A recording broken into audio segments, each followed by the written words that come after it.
नमस्कार दोस्तों, स्वागत है आप सभी का आपके अपने चैनल क्रैक टेक पर। दोस्तों आज इस वीडियो में HAL के क्वेश्चन पेपर के जो बाकी बचे हुए क्वेश्चन थे उनको सॉल्व करेंगे। तो चलिए दोस्तों, ज़्यादा देर ना करते हुए शुरू करते हैं। 1, 2, 3, come on!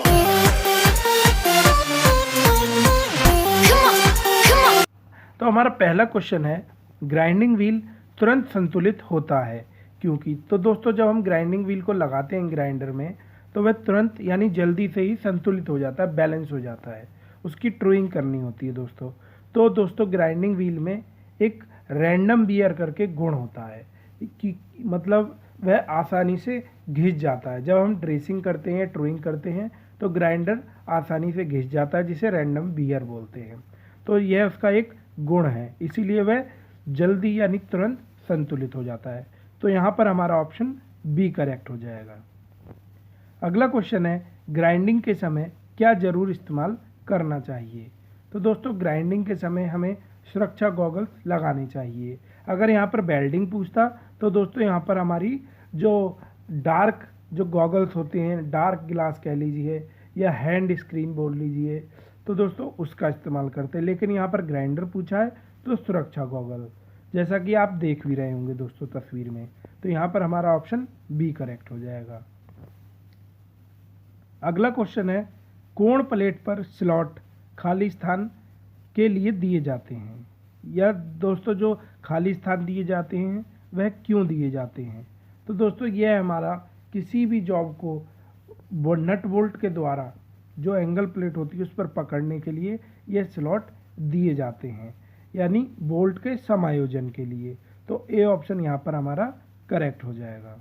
दोस्तों आपने कई बार देखा होगा जब फेस प्लेट पे भी एंगल प्लेट को कई बार लेथ मशीन पर बांधना होता है तो इन्हीं स्लॉट की मदद से हम फेस प्लेट पर भी एंगल प्लेट को बांधते हैं। उसमें भी दोस्तों नट बोल्ट का ही इस्तेमाल करते हैं।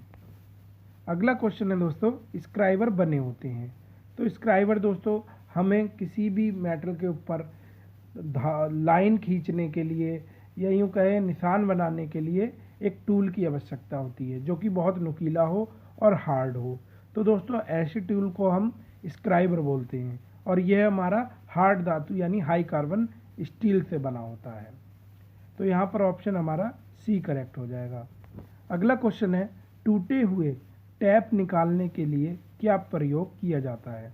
तो दोस्तों यह ऑर्डिनेंस फैक्ट्री में भी क्वेश्चन आया था, HAL में भी क्वेश्चन आया है।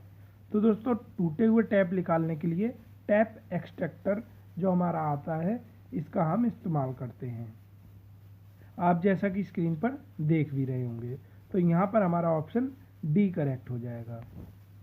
अगला क्वेश्चन है दोस्तों, कार्बाइड पदार्थों की ग्राइंडिंग के लिए किस व्हील का इस्तेमाल करेंगे। यहाँ पर यह पूछा है। तो आप दोस्तों ऑप्शन देख रहे होंगे, ऑप्शन बी और सी में शायद आपको कन्फ्यूजन होगी। तो दोस्तों आप कन्फ्यूजन ना कीजिए, ऑप्शन सी यहाँ पर करेक्ट है। हीरा यानी डायमंड व्हील का ही प्रयोग करेंगे। आपको जो कन्फ्यूजन हो रही है वह सिलिकॉन कार्बाइड में हो रही होगी, लेकिन दोस्तों वह सिलिकॉन कार्बाइड नहीं होता, वह सीमेंटेड कार्बाइड होता है। पर दोस्तों अगर हीरा लिखा है, ऑप्शन में हीरा लिखा है, तो हम पहले इसको प्रेफर करेंगे। तो यहाँ पर हमारा ऑप्शन सी करेक्ट हो जाएगा। अगला क्वेश्चन है, फाइलिंग करते समय जॉब को 22 में लगाने की सबसे अच्छी स्थिति है। तो दोस्तों आपने अक्सर ये क्वेश्चन देखा होगा, मैंने अपनी बेंच वाइज वाली वीडियो में भी पूरे बेंच वाइज को विस्तार पूर्वक बताया है तथा उसके MCQs भी सॉल्व करवाए हैं। तो आप एक बार उसे भी देखिए, आपको बेंच वाइज पूरी क्लियर हो जाएगी। तो यहाँ पर पूछा है दोस्तों, उसकी सही स्थिति बतानी है कि कितनी ऊंचाई पर हमें बेंच वाइज लगानी चाहिए। तो दोस्तों जो भी वर्कर होता है उसकी कोहनी तक हमें बेंच वाइज की लंबाई या ऊंचाई रखनी चाहिए। तो यहाँ पर ऑप्शन सी करेक्ट हो जाएगा। तो अगला क्वेश्चन है दोस्तों हमारा, ग्राइंडिंग व्हील की ड्रेसिंग और ट्रोइंग है। तो दोस्तों ये ग्राइंडिंग व्हील पर किए जाने वाले दो ऑपरेशन हैं। ड्रेसिंग दोस्तों जब हमारे एब्रेसिव ग्रेन्स डल हो जाते हैं या क्लॉग हो जाते हैं तब हमारी ड्रेसिंग करनी होती है। और ट्रूइंग दोस्तों जब हमारा व्हील शेप में नहीं रहता है, उसको शेप में लाने के लिए ट्रूइंग की जाती है। तो दोस्तों ये अलग अलग ऑपरेशन है, लेकिन इनको एक समान औजार से किया जाता है। यहाँ पर आप ऑप्शन देख रहे होंगे बी, समान औजारों से किए जाते हैं। तो ट्रूइंग और ड्रेसिंग एक समान औजारों से किए जाते हैं। यहाँ पर बी ऑप्शन करेक्ट हो जाएगा। अगला क्वेश्चन है दोस्तों, जब ग्राइंडिंग व्हील के ग्रेन डल हो जाते हैं तो उसके लिए ज़रूरी है कि उसे किया जाए। तो दोस्तों जब हमारे एब्रेसिव ग्रेन्स डल हो जाते हैं, उन ग्लेज हो जाता है, व्हील हमारा चमकदार हो जाता है, उस समय दोस्तों हमें व्हील को ड्रेस करना चाहिए। सी ऑप्शन देख रहे होंगे दोस्तों यहाँ पर ड्रेस्ड, तो यहाँ पर ड्रेस करना चाहिए व्हील को, यहाँ पर सी ऑप्शन करेक्ट हो जाएगा। अगला क्वेश्चन है, निम्नलिखित में से क्या कोण मापने का यंत्र नहीं है? तो दोस्तों एंगल प्लेट पहला ऑप्शन है हमारा, यही हमारा करेक्ट हो जाएगा, क्योंकि यहाँ पे हमसे पूछा कोण मापने का यंत्र नहीं है, तो कोण प्लेट हमारी कोई कोण मापने का यंत्र नहीं है। यह तो जो दोस्तों जॉब को पकड़ने का काम करती है, कई बार मार्किंग करते समय या कई बार लेथ मशीन की फेस प्लेट पे बांधते समय हम इसका इस्तेमाल करते हैं। जबकि बेवल प्रोटेक्टर, कोण गेज और हमारा साइन बार ये हमारे एंगल को मापने में मदद करते हैं। अगला क्वेश्चन है, आग का संयोजन है। तो दोस्तों आग 3 चीज़ों से मिलकर बननी होती है। मैंने अपनी पहली या दूसरी वीडियो में आग के बारे में विस्तार से बताया था, आप एक बार जाकर उसे ज़रूर देखिए, आपको बिल्कुल क्लियर हो जाएगा कि कौन सा एक्सटिंग्विशर किस आग के लिए तथा आग का बनने का कारण, ये सब कुछ उसके अंदर दिया गया है।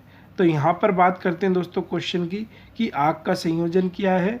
तो दोस्तों आग हमारी ईंधन, ऊष्मा और ऑक्सीजन, ऑप्शन बी जो आप देख रहे होंगे, इन तीनों के संयोजन से, इन तीनों के मिलने से आग बनती है। और आग बुझाने के लिए भी दोस्तों इन तीनों में से आप किसी एक को हटा दीजिए, दोस्तों आग आपकी बुझ जाएगी। अगला क्वेश्चन है दोस्तों, सटीक माप में 2 स्लिप गेजों को खाली स्थान द्वारा जोड़ा जाता है। तो जोड़ने के लिए दोस्तों हम स्लिप गेज को रिंगिंग विधि का इस्तेमाल करते हैं। जैसा कि आप देख रहे होंगे, रिंगिंग विधि का दिखाया गया है कि किस तरह एक दूसरे के ऊपर स्लाइड करते हैं और फिर कैसे उन्हें आपस में जोड़ दिया जाता है। तो यह विधि हमारी रिंगिंग विधि, ऑप्शन डी यहाँ पर हमारा करेक्ट हो जाएगा। अगला क्वेश्चन है, हेलिकल गियर को मिलिंग मशीन पर निम्न प्रकार पर काटा जाता है। यानी मिलिंग मशीन के बारे में बताना है कि किस प्रकार की मिलिंग मशीन पर हेलिकल गियर काटे जाते हैं। तो दोस्तों आप सभी ने देखा होगा, मिलिंग मशीन हमारी जो होती है वह हॉरिजेंटल भी होती है, वर्टिकल भी होती है, और एक दोस्तों होती है हमारी यूनिवर्सल दोस्तों अक्सर टूल रूमों में रखी जाती है। यह आपने अपनी वर्कशॉप में शायद कम ही देखी हो, क्योंकि ये टूल रूम के अंदर रखी जाती है। तो जो हमारे हेलिकल गियर कटते हैं दोस्तों, ये हमारे यूनिवर्सल मिलिंग मशीन पर कटते हैं। ऑप्शन सी हमारा यहाँ पर करेक्ट हो जाएगा। अगला क्वेश्चन है दोस्तों, जो कि HAL और इसरो मैं पेपर दे के आया था अहमदाबाद, उसमें सेम क्वेश्चन दोस्तों ये आया था। देखने में आपको बहुत आसान लगेगा, लेकिन दोस्तों कई बार ये क्वेश्चन भी गलत हो जाता है। क्यों यहाँ पूछा है दोस्तों, तेलीय फर्श को खाली स्थान द्वारा साफ किया जाता है। तो दोस्तों हम कई बार इसका जो ऑप्शन ए है कॉटन वेस्ट, ये आंसर लगा देते हैं, जबकि इसका आंसर है दोस्तों करेक्ट सॉ डस्ट। यानी जो लकड़ी वाला जो हमारा कटर होता है, उसमें से जो बुरादा निकलता है, उसका इस्तेमाल करते हैं हम तेल वाले फर्श को साफ़ करने के लिए। आप दोस्तों आप देख रहे होंगे, मैंने बुरादे की तस्वीर भी लगाई है यहाँ पर स्क्रीन पर। तो दोस्तों ये याद करने के लिए एक सबसे बेस्ट माध्यम है। हमें CTI में पढ़ाया भी गया था कि किसी को पढ़ाने के लिए दोस्तों उसको उस चीज़ की छवि दिखाइए, उस चीज़ की पिक्चर दिखाइए, क्योंकि पिक्चर बहुत देर तक याद रहती है। तो ये जो पिक्चर लगाने का मेरा उद्देश्य रहता है, ये यही रहता है कि आपको ये चीज़ें हमेशा याद रहें। तो यहाँ पर ऑप्शन हमारा सी करेक्ट हो जाएगा। सॉ डस्ट का इस्तेमाल करते हैं हम तेलीय फर्श को साफ करने के लिए। अगला क्वेश्चन है दोस्तों, बेलनाकार ग्राइंडिंग में यदि जॉब को केंद्रों के बीच ढीला रखा जाए तो क्या होगा? तो दोस्तों जो हमारा बेलनाकार ग्राइंडर होता है, इसमें 2 व्हील चलते हैं। इसकी केंद्र रेखा के ऊपर दोस्तों जॉब को रखा जाता है। इधर पूछा है कि अगर उसको ढीला रखा जाए, तो दोस्तों ढीला रखेंगे तो जॉब जो है हमारी वह राउंडों से निकलकर बाहर आ जाएगी। तो पहला ही ऑप्शन यहाँ पर दोस्तों हमारा करेक्ट हो जाएगा, जॉब राउंड से बाहर निकल जाएगी। 2 व्हील चलते हैं, उनके बीच में जॉब रखी जाती है, और जो वो भी केंद्र रेखा से ऊपर। अगर वह ढीली होगी तो दोस्तों आप खुद ही समझ सकते हैं कि वह बाहर की तरफ को निकल आएगी, यानी राउंड से बाहर निकल आएगी। अगला क्वेश्चन है, बेलनाकार ग्राइंडिंग में काफ़ी बड़े व्हील के साथ एक छोटे व्यास के कार्य हेतु निम्नलिखित में से किस ग्रेड के व्हील का प्रयोग करेंगे। तो दोस्तों जो हमारे बेलनाकार ग्राइंडर होते हैं इसमें बड़े व्हील का इस्तेमाल होता है, लेकिन यहाँ पर पूछा है कि आपका व्हील तो बड़ा है लेकिन आपका जो जॉब है उसका व्यास कम है, तो ऐसे में दोस्तों कौन से ग्रेड का व्हील इस्तेमाल करेंगे। तो दोस्तों ऐसे में हम कठोर व्हील का इस्तेमाल करेंगे। आपका ऑप्शन सी करेक्ट हो जाएगा। अगला क्वेश्चन है दोस्तों, बेंच वाइज के जॉ प्लेट बने होते हैं। तो दोस्तों आपने देखा होगा इसी वीडियो में 2 बार बेंच वाइज का जिक्र हो गया। तो कोई ज़्यादा गहराई से एचएल नहीं पूछता है, लेकिन कुछ अनोखे तरीके से सवालों को पूछता है। यहीं पर दोस्तों दिक्कत होती है जिसके कारण हमारे सिलेक्शन रुक जाते हैं। तो यहाँ पर पूछा है बेंच वाइज के जॉ प्लेट के बारे में। तो दोस्तों जॉ प्लेट आप सब जानते हैं, जॉ प्लेट हमारी टूल स्टील की बनी होती है, तो ए ऑप्शन यहाँ पर करेक्ट हो जाएगा। अगला क्वेश्चन है दोस्तों, हथौड़े के नेत्र छिद्र होता है। तो दोस्तों बताना है कि जो आई होल होता है वह कैसा होता है। पहला ऑप्शन है सीधा, दूसरा ऑप्शन हैंडल की ओर टेपर, तीसरा ऑप्शन दोनों ओर टेपर, और चौथा है हमारा सामने की ओर पतला। तो दोस्तों हमारा जो टेपर आई होल होता है ये दोनों ही तरफ से टेपर होता है, और मैं आपको बता दूं शायद बुक में ये आपको देखने को नहीं मिलेगा। जो टेपर होता है दोस्तों ये 6 डिग्री से 8 डिग्री रखा जाता है, दोनों ही ओर से 6 डिग्री से 8 डिग्री। तो हमारा ऑप्शन सी करेक्ट हो जाएगा। अगला क्वेश्चन है, माइक्रोमीटर कार्य करता है खाली स्थान के सिद्धांत पर। तो दोस्तों जो हमारा माइक्रोमीटर है ये नट बोल्ट के सिद्धांत पर कार्य करता है, तो ऑप्शन डी यहाँ पर आपका करेक्ट हो जाएगा। क्योंकि आपने देखा होगा दोस्तों स्लीव और थिम्बल एक दूसरे के ऊपर राउंड जब हम उनसे घुमाते हैं तो वो कसते चले जाते हैं, तो और ऐसा ही सेम प्रिंसिपल दोस्तों नट बोल्ट में होता है। हमारा नट जब हम नट को घुमाते हैं तो वो बोल्ट के ऊपर मूव करने लगता है, तो हमारा डी ऑप्शन करेक्ट है। अगला है दोस्तों, वर्नियर कैलिपर का न्यूनतम माप या न्यूनतम गिनती। तो दोस्तों लीस्ट काउंट बतानी है।